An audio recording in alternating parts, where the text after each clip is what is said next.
El teatro isabelino. Marco histórico y social. La estética, temática e ideología del teatro isabelino van unidas al contexto histórico, social y cultural en el que se produce. Los grandes artistas son, como todos los mortales, hijos de su tiempo. Dijo Keynes que Inglaterra tuvo a Shakespeare cuando pudo ofrecérselo, o sea, solo cuando las condiciones fueron favorables pudo aparecer el que es quizás el mayor dramaturgo de la época moderna. Por consiguiente, si nos preguntáramos cómo fue posible el teatro isabelino, encontraríamos respuestas no solo escénicas, sino otras que están en la misma sociedad inglesa que alentó ese arte y en la historia que lo justifica, hacia el absolutismo inglés. Como otros reinos europeos, la Inglaterra de los siglos XIV y XV intentó consolidarse como país, definiendo claramente sus dominios insulares.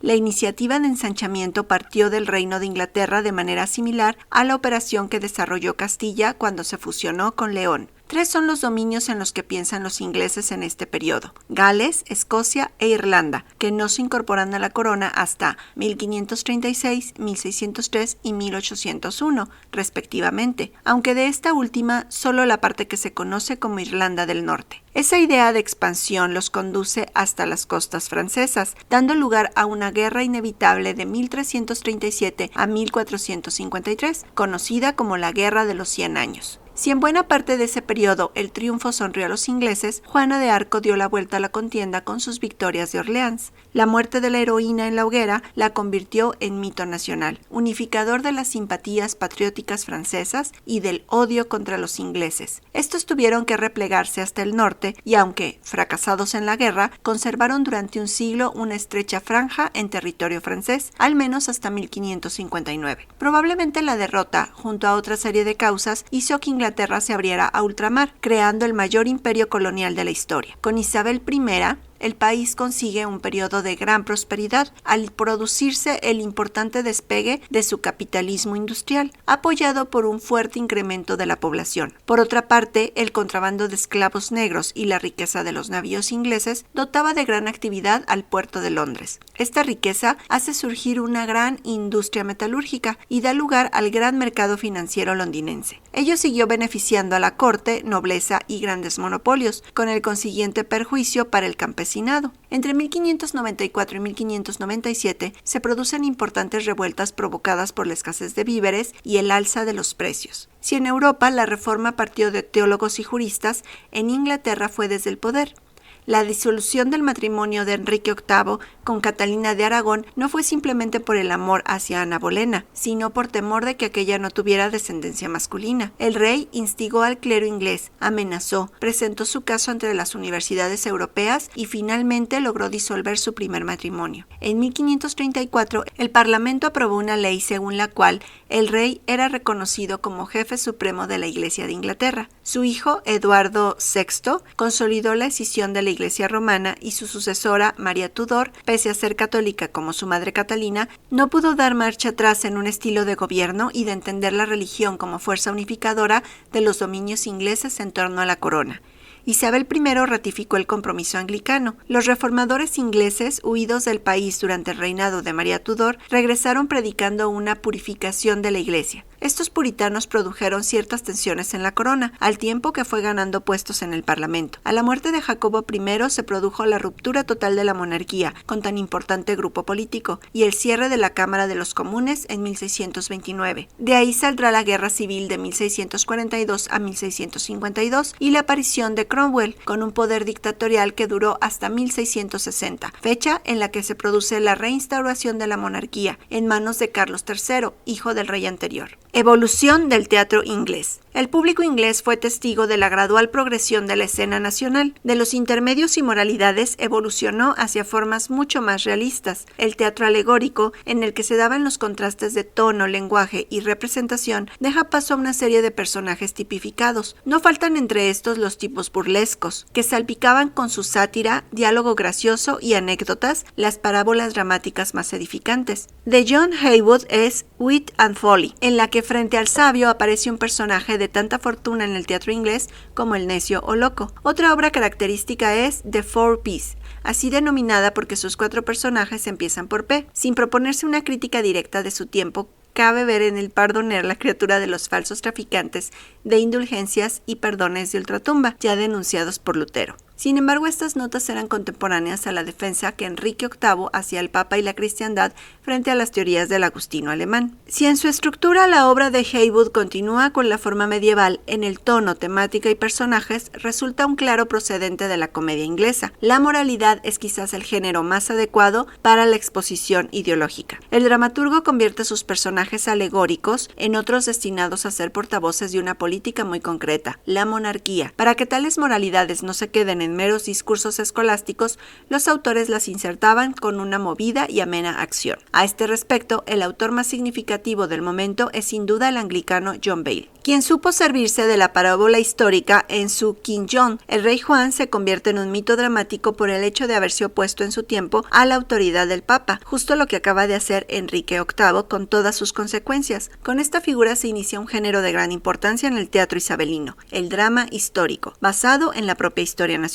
En el pasado que lo conforma se buscan las raíces de su identidad y la justificación de los hechos recientes. Las crónicas de Holinshed serán, a este respecto, la mejor fuente de los dramaturgos isabelinos. El drama histórico refleja la reflexión y las dudas que asaltan la conciencia inglesa, aparte de convertirse en una forma eficaz de instrucción y propaganda. La dramaturgia al servicio de la ideología dominante será moneda corriente en la Inglaterra del siglo XVI. Las obras denunciarán al papado, a los clérigos rebeldes, al anglicanismo, la resistencia de Escocia a la religión católica. Al contrario, durante el breve periodo de María Tudor, algún dramaturgo servirá a la causa católica contra los monarcas anglicanos. En la tradición puramente formal hay que señalar también el conocimiento de la comedia latina, Plauto y Terencio, gracias a la labor de humanistas pedagogos como Eaton, Nicholas Udall y William Stevenson. Todos ellos piensan que el teatro es el mejor instrumento para formar y educar divirtiendo. De ahí su auge en todos los colegios ingleses. Asimismo es de señalar el descubrimiento de la poética de Aristóteles y de las tragedias de Séneca, cuya traducción inició Heywood en 1559. En Séneca encontró el drama inglés una retórica anticiceroniana, trágica por excelencia, elegante y ampulosa, una temática basada en la venganza y en la sangre, con diversos motivos y accesorios como los celos, odios, ambiciones, suplicios y gritos de angustia. A los primeros imitadores seguirán otros que, no pudiendo soportar quizá la tensión del modelo latino, introducirán en él elementos cómicos y bufonescos según el gusto de la tradición inglesa. Los teatros y la representación. Los teatros públicos en Londres. Fuera de la jurisdicción de la City, Londres tuvo durante un periodo isabelino una decena de teatros permanentes, la mayoría al aire libre, situados al norte y sur del Támesis. Se trataba de teatros de madera o de madera y ladrillo, con partes techadas de paja, que en algún momento eran pasto fácil del fuego. Solían ser poligonales, con tendencia a la forma circular. Constaban de patio, en el que el público seguía la representación de pie, y 2 o 3 pisos de galerías. Esta disposición recordaba la de las posadas inglesas, de 2 o más pisos, en los que las galerías daban acceso a las habitaciones de huéspedes. A falta de otros locales, los cómicos se habían acostumbrado a actuar en estas posadas, de ahí que a la hora de construir un teatro se partiese de la conocida arquitectura de las posadas. La capacidad de los mejores de estos teatros andaba en torno a los 2.000 espectadores. La media de las medidas exteriores estaba en los 25 metros de diámetro por 10 de alto. El primero de estos locales fue llamado simplemente The Theatre. Lo construyó en 1576 el actor tramoyista James Burbage, a quien tanto debe el teatro inglés, y el especulador Philip Henslowe. Al año siguiente se construyó el Courtaine, también al norte del río. Entre estos 2 teatros se estableció un convenio que se mantuvo en vigor por los hijos de Burbage hasta 1599, 2 años después de la muerte de su padre. En 1587, movido por el negocio que suponía el teatro, Henslowe construye al sur del Támesis The Rose. En 1595, la Compañía del Almirante construye The Swan. De todos estos teatros no queda en pie más que recuerdos de algunas ilustraciones panorámicas de Londres de la época, en donde suelen aparecer. El escenario consistía en una plataforma cuadrada de unos 14 metros de ancho por 9 de fondo, y se situaba ante un muro con 2 puertas. Allí tiene lugar la casi totalidad de la acción dramática, aunque por encima de esa plataforma existía una galería que puede acoger a otros actores y músicos, a veces ocultos al público. Esa galería era utilizada para las escenas de balcón, pero también podía simular una muralla vigilada por soldados. Otras veces, cuando no había acción que subir a ese plano se situaba en él a los espectadores más exigentes. Es de creer que ese escenario estuviese situado al fondo del teatro y que las puertas diesen entrada y salida a los actores y los condujesen hasta los camerinos. Sin embargo, las investigaciones de Adams y Hodge sobre los planos de El Globo optan por un escenario rodeado de espectadores por todas partes, incluida la posterior, lo que hizo que los actores tuviesen que desembarcar por trampillas. En cualquier caso, lo normal es que el espectador esté muy próximo al del actor, creando fácilmente una comunidad. De ello quedan restos en los palcos situados dentro del escenario en muchos de los teatros románticos actuales. También se ha discutido bastante sobre el fondo del escenario o escenario interior, evocador de un espacio referencial, que quedaba visible con solo descorrer la cortina que lo cerraba. Pero esta teoría ha sido atacada por los que sostienen que ese espacio alejaba del público escenas de gran relieve, muy normales en tragedias y comedias. Lo que sí parece del todo evidente son las trampillas en el suelo del escenario, en las que puede haberse desarrollado escenas sepulcrales y apariciones desde abajo. Dada igualmente la altura con la que cuentan los teatros ingleses, también se usó el piso superior para la instalación de maquinarias,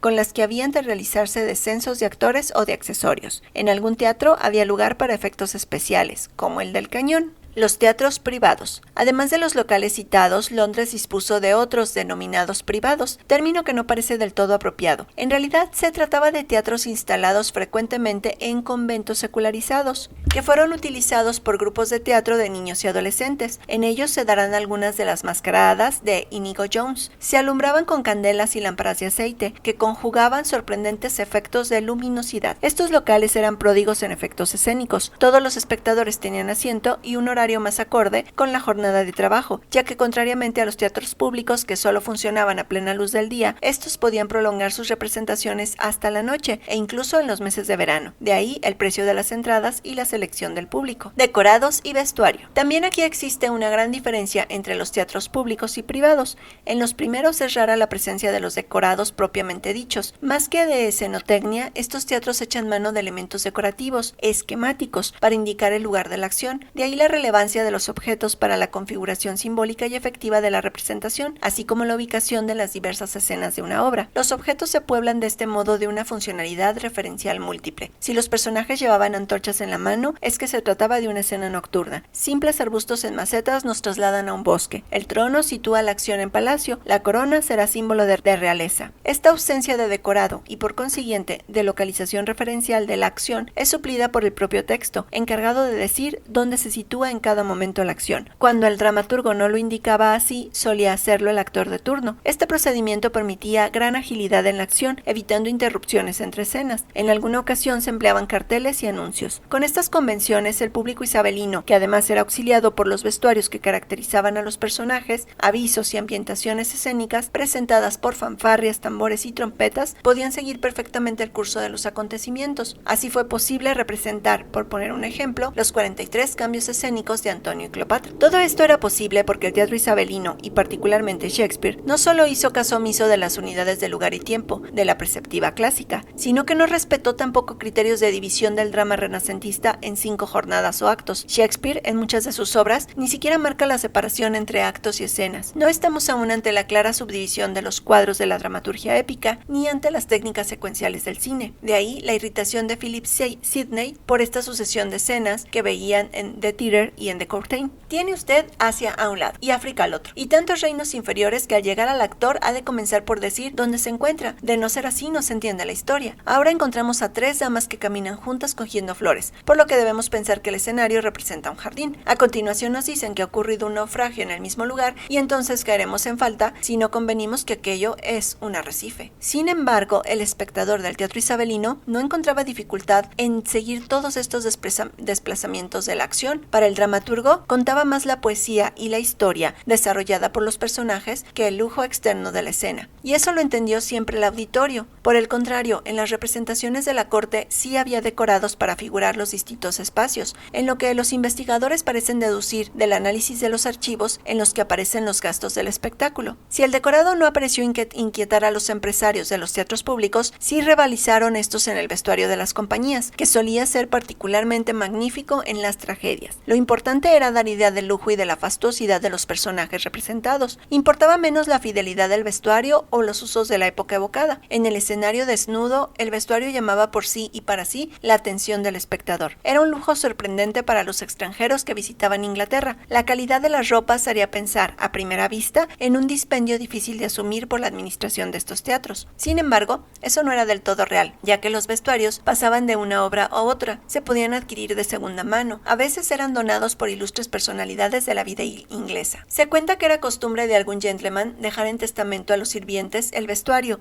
A ellos no les resultaba difícil gestionar su venta, puesto que no los habrían usado ellos mismos. Con Jacobo I, las tramoyas comenzaron a invadir las representaciones, superándose también el lujo del vestuario. Es el auge de las mascaradas, de las que hablaremos en el último epígrafe de este capítulo. Los dramaturgos ingleses. A mitad del reinado de Isabel I tiene lugar en Inglaterra la mayor eclosión de dramaturgos de calidad que haya conocido este país en su historia. Se les conoce con el nombre de isabelinos por haber producido la mayor parte de sus obras durante este periodo. A excepción de Ben Jonson y Shakespeare, todos proceden de escuelas universitarias. A las influencias latinas antes citadas hay que añadir el impacto que en el drama isabelino llegó a tener la obra de Lili Eufios. Gran conocedor del mundo grecolatino, Lili escribe en un estilo preciosista, poblado de todas las figuras y tropos de la retórica clásica, echando mano de los campos más diversos: mitología, heráldica, bestiarios, lapidarios, alquimia, etc. Thomas Kidd, Christopher Marlowe y Ben Jonson fueron los más destacados dramaturgos de este tipo, después de William Shakespeare. De los dos primeros se insiste en sus vidas marginales y rebeldes. Marlowe, en particular, tiene una biografía plagada de desórdenes, infamias y escándalos. Se sabe que Thomas Kidd escribió un Hamlet que se perdió sin ser publicado. Su temática e historia, que Shakespeare desarrolló posteriormente,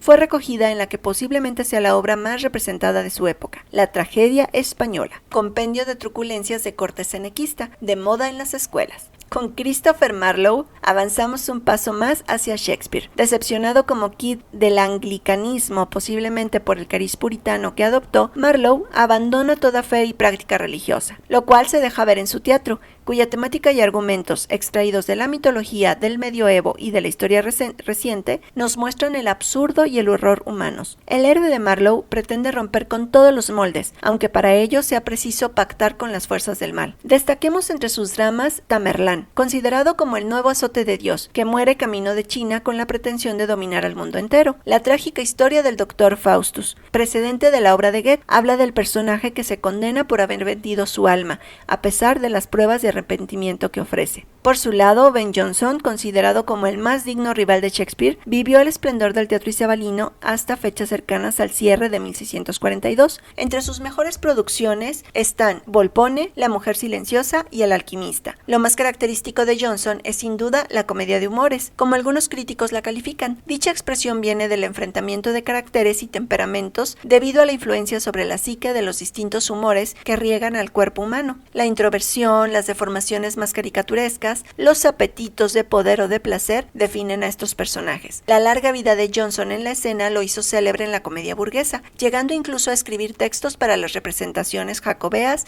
de Íñigo Jones, con el que mantuvo encuentros y discrepancias. El autor defendía la primacía del texto poético sobre el lenguaje puramente visual de las escenografías de Jones. Shakespeare. William Shakespeare, el mayor de los dramaturgos isabelinos y de todo el teatro moderno, nace en 1564. No pasa por las escuelas universitarias, aunque se sabe que estudió en la Grammar School de su pueblo. Allí debió leer a Séneca y a los poetas y comediógrafos latinos. En 1587 abandona a su familia y se marcha a Londres. Escribe sus primeros ensayos sobre teatro al tiempo que sus comedias. Al arte de la escena dedica toda su vida como actor, director, administrador y coempresario del Globo, junto al gran actor Richard Burbage. Shakespeare hereda del teatro inglés el genio irónico y burlón que no podrá dominar ni siquiera en las tragedias más patéticas. A la inversa, el suspense, la tensión dramática, la reflexión profunda sobre la condición del hombre y la existencia no están nunca ausentes de sus comedias. Coincide con Calderón en la apreciación del teatro, al que hace consustancial con la vida misma del hombre, o con la cara profunda y libre de los sueños, pero sin dejar que en la comedia las reflexiones trascendentes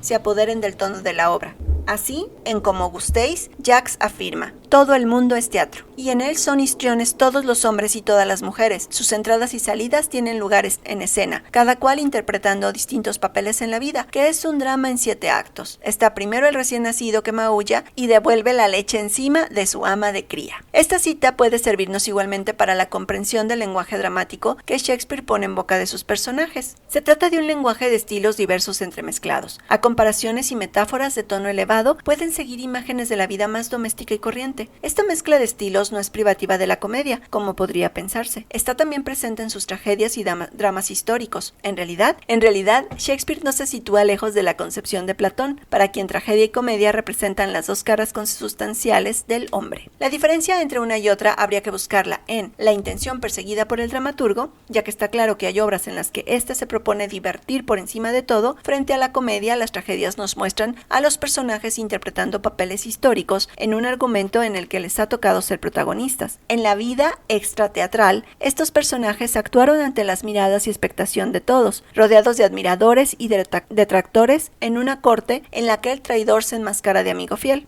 ¿No es eso materia teatral para Shakespeare? ¿Por qué no trasladarlo a los locales de la representación? Consecuentemente con lo dicho, Shakespeare no podía permitirse con los dramas históricos las libertades que se permitía con las comedias. En ellas, el dramaturgo puede desplegar una fantasía expositiva, una imaginación creativa que lo aleje con frecuencia de sus fuentes. Clasificación de sus obras. Estas dos visiones o caras del teatro, en correspondencia con las de la existencia, admitirán alguna mayor concreción clasificadora. La cara seria ha sido tradicionalmente dividida en dramas históricos y tragedias, subdividiéndose los primeros en dramas históricos ingleses y romanos. Los dramas históricos ingleses son Enrique VI, Ricardo III, el rey Juan, Ricardo II, Enrique IV, Enrique V, Enrique VIII. Los romanos son Tito Andrónico, Julio César, Antonio y Cleopatra y Coriolano. Las tragedias son Romeo y Julieta, Hamlet, Otelo, el rey Lear y Macbeth. La otra mitad de la obra shakespeariana lo constituyen sus comedias. No vamos a entrar en su clasificación genérica o temática. Indicaremos solo que sus tonos y registros, así como la estructura de las mismas, es muy variada. En nuestra opinión, alguna de ellas, en particular Sueño de una noche de verano, participan del concepto del viejo drama satírico griego. Los dramas históricos y las tragedias. Shakespeare se inscribe en la tradición del teatro histórico inglés que toma como argumento preferido la propia historia nacional. La galería de reyes ingleses que nos presenta el dramaturgo se convierte en radiografías dramáticas del poder. Uno tras otro hace subir a escena a Ricardo II, que peca de debilidad y falta de principios, replegado sobre sí cuando tiene a su mando todo un reino, a Ricardo III, que encarna la tragedia del poder tiránico, a Enrique IV, juerguista al lado del inolvidable Falstaff, poco lúcido y despreocupado de su misión real, a Enrique V,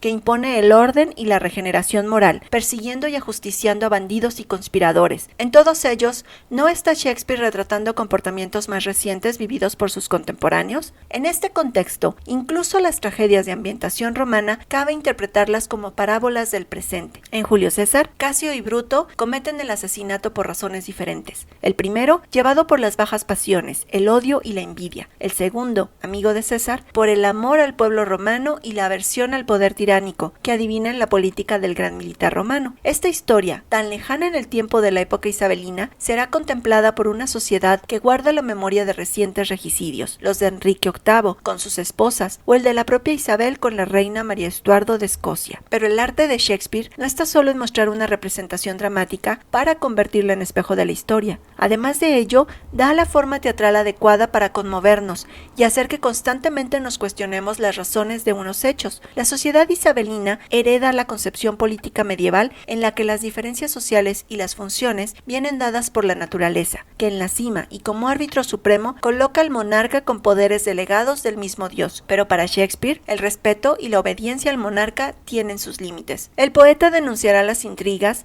para alcanzar ilegítimamente el poder, o el maquiavelismo por conservarlo. En la escena primera del acto cuarto de Enrique V, leemos este acerto que nos recuerda literalmente a Calderón. Los servicios de cada sujeto pertenecen al rey, pero el alma de cada uno es su bien propio. Contrariamente a Marlowe, y pese a todas las razones en su apoyo, Shakespeare admitirá ciertas transigencias con el monarca cuando así lo exija la armonía armonía social. Un paso más libre en la representación de los dramas del poder lo constituyen las tragedias. En general, se trata de textos o leyendas anteriores sobre los que Shakespeare es más libre de diseñar sus propios esquemas accionales. Esto explicaría su recreación personal y el éxito de los mismos a lo largo del tiempo, que ha acabado convirtiendo a Otelo, Macbeth o Hamlet en auténticos mitos dramáticos. Detengámonos en la más ensalzada y representada de todas ellas, Hamlet. Si Julio César es la tragedia del tormento, de la duda ante el gesto irreversible, Hamlet se presenta de inmediato como la tragedia de la voluntad decidida del protagonista, que no vacila cuando hay que salvar sus legítimos derechos. Al menos, así puede presentársenos Hamlet en una primera lectura. La historia procede de un viejo drama medieval conocido del público inglés.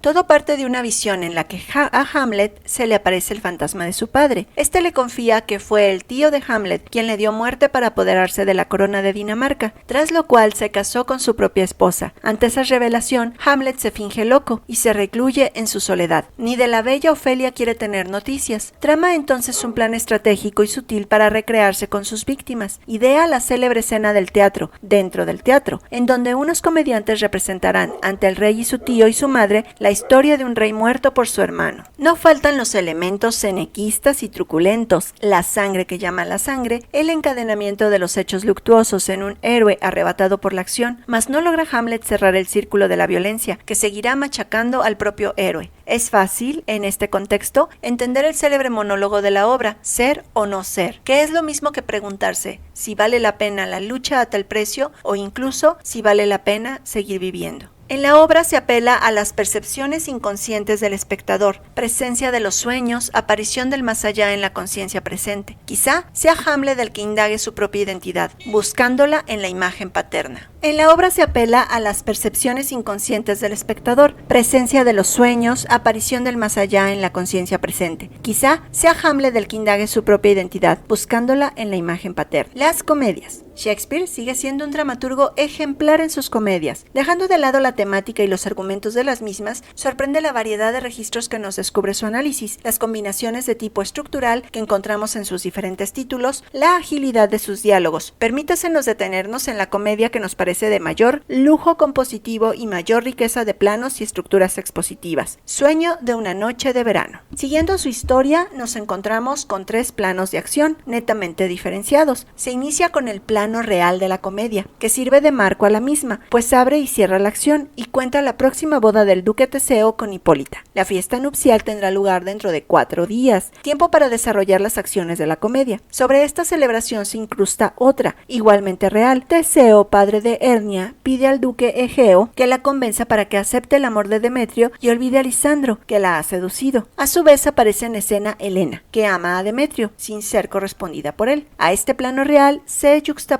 otro puramente teatral, el de los artesanos que preparan una representación dramática para la boda de Teseo, basada en los tristes amores de Píramo y Tisbe. Pero no queda ahí el enredo dramático que inventa Shakespeare, pues en la segunda jornada hace irrumpir en escena una serie de personajes de los bosques. Entramos en el mundo de la irrealidad o plano onírico. Estos nuevos personajes inciden sobre los de los planos anteriormente citados, apoderándose de la obra en las 3 jornadas siguientes, sumiéndolo todo en un ambiente de encantamiento y confusión. Oberón, para vengarse de Titania, pone sobre sus ojos la savia de la flor del amor, a fin de que ésta se enamore del primero que encuentre en su camino. A partir de entonces, todo se disparata. Al despertar, Titania se enamorará de uno de los artesanos, con cabeza de asno, y de allí el hilo argumental se enredará hasta límites insospechados. Finalmente se impondrá el uso de la flor del desamor, acudirán los desposados y asistirán a la función de los artesanos. También el cortejo de los seres mágicos entrará, encabezados por Titania, e invitarán a todos a cantar la felicidad del matrimonio, suplicando la bendición y gracia de las hadas. Shakespeare acude a lo misterioso, jugando con la alucinación y el sueño en un ballet poético y mágico. Cuando en la última jornada todo parece volver a la realidad, los personajes míticos se apoderan de la acción y vuelven a mandar en ella. La convocatoria de las fuerzas misteriosas que escapan a la acción no es infrecuente en el teatro de Shakespeare, lo hemos comprobado en Hamlet, pero no falta en obras de tono menor, como Romeo y Julieta, en el sueño fantástico del protagonista sobre la reina de los sueños, ni en la complicidad de Fray Lorenzo, mitad fraile, mitad mago, que logra con sus brebajes fingir la muerte. La obra de Shakespeare hemos de enmarcarla dentro de la tradición del teatro inglés, desde las moralidades e intermedios que conoció de niño, de donde toma en parte el ritmo de sus diálogos y el despliegue de su teatralidad, hasta los dramas preisabelinos y de sus propios contemporáneos. Su saber teatral le hizo detenerse justo a tiempo para no caer en las truculencias de algunos autores, ciñendo el relato a la historia y su representación, sin dejarse llevar por tentaciones novelescas o excursos poéticos peligrosos para la acción teatral. Pese a todo ello, al lector y espectador de su tiempo e incluso de nuestros días, no dejan de parecerle excesivamente complicados los esquemas de algunas de sus mejores obras, si el director de escena no sabe presentarlas con la suficiente claridad y lucidez. Pero Shakespeare no solo lleva a su cima la tradición dramática de su tiempo, sino que, junto con los griegos, ha seguido informando el teatro del porvenir, la escena romántica occidental, el teatro simbolista, el teatro épico y el propio teatro surrealista. Un ejemplo de estas últimas influencias lo tenemos en García Lorca, particularmente en las deudas de El Público para con Sueño de una noche de verano. El teatro post-isabelino. A la muerte de Isabel I, en 1603, llega al poder Jacobo I. El fastuoso avance de la comitiva real hacia Londres parece que constituyó el mayor espectáculo del momento, un espectáculo en el que el rey era el principal actor. Las cortes europeas de esta época eran muy dadas a estas ceremonias de entronización, en las que seguían los rituales de los príncipes italianos del Renacimiento. Algunas de esas cortes, particularmente la inglesa, continúan con esta tradición. El lujo y ostentación eran signos del absolutismo real al que se le atribuía un origen divino. Jacobo I trasladó este boato al teatro de la corte. Su reinado representó el auge de las llamadas mascaradas, consistentes en espectáculos de gran tramoya, en los que eran más importantes los aspectos visuales que los textuales. El mayor organizador de estas mascaradas fue Inigo Jones, que había aprendido en Italia el arte de la magnificencia del teatro, el de los grandes efectos. Inigo Jones, que venía de una Inglaterra austera, quedó deslumbrado por los italianos y por el marco de sus espectáculos. Entre otros, pudo admirar el fastuoso teatro de Vicenza. Al volver a Inglaterra siguió innovando por su cuenta en esta vertiente decorativista al servicio de las historias simples poéticas, de tono muchas veces pastoril, recitadas al son de música ensoñadora. Por su lado, la comedia y la tragedia se vio en los teatros públicos afectados por el gusto del pueblo y de una nobleza amiga de sensacionalismos. En la tragedia se extremó el cenequismo. Los temas del desenfreno sexual, de los celos, torturas y traiciones eran moneda consciente. Todo ello sazonado cada vez más por invocaciones al diablo o apariciones de espectros. En sus escenas de venganza y violencia parece adivinarse la reciente historia de Inglaterra. Con la llegada al poder de Carlos I en 1625, el teatro de corte impulsó aún más las mascaradas. El propio rey y la reina participaron en ellas, con gran escándalo e indignación de los puritanos ingleses. El triunfo de Cromwell hizo que se prohibieran las representaciones escénicas, con lo que se cerró el mayor capítulo de teatro inglés. Gracias por haber llegado hasta el final del video. Más información en www.taniaruizg.com. Te espero en el próximo capítulo sobre el teatro español del Siglo de Oro.